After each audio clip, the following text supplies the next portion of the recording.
মহিলা মাদ্রাসার অব্যবস্থাপনা কিংবা মহিলা মাদ্রাসায় কি হচ্ছে এই ধরনের কথাবার্তা বলে যারা জাতির সামনে মহিলা মাদ্রাসাকে ব্যঙ্গ বিদ্রুপের সাথে উপস্থাপন করছেন, রহস্যজনকভাবে তারা স্কুল কলেজ ইউনিভার্সিটির অনিয়ম, সেখানকার জেনা ব্যভিচার, অবাধ মেলামেশা, যৌনতা নিয়ে কোনো প্রশ্ন তুলছেন না। আমাদের কাছে এমন ভিডিও রয়েছে যে স্কুল কলেজের মেয়েরা প্রকাশ্য দিবালোকে ক্লাসরুমে বসে তারা ধূমপান করছে, এমনকি ছেলেমেয়েরা অবাধ মেলামেশা করছে, এমনকি তারা সেখানে আরও ধরনের নিম্নমানের কাজ করছে যা ভাষায় ব্যক্ত করাই সম্ভব নয়। এই সমস্ত বিষয় নিয়ে তারা প্রশ্ন তোলেন না, কিন্তু মহিলা মাদ্রাসার দুই একটি বিচ্ছিন্ন ঘটনা নিয়েই তারা প্রশ্ন তোলেন। এর দ্বারা কি প্রতীয়মান হয় না যে আসলে তাদের উদ্দেশ্য কোনো একটা অন্যায়কে রোধ করা নয়, তাদের উদ্দেশ্য হচ্ছে মাদ্রাসা এডুকেশন নিয়ে প্রশ্ন তুলে, মাদ্রাসার শিক্ষা সিলেবাস নিয়ে প্রশ্ন তুলে,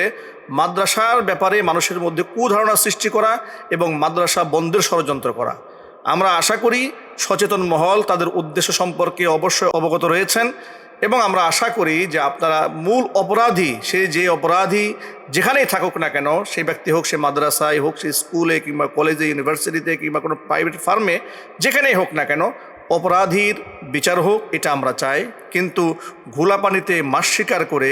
উদ্দেশ্য প্রণোদিতভাবে মাদ্রাসা এডুকেশনকে জাতির সামনে ভিন্নভাবে যারা উপস্থাপন করার চেষ্টা চালাচ্ছেন, আমরা তাদের এই কর্মকাণ্ডের তীব্র নিন্দা জ্ঞাপন করছি।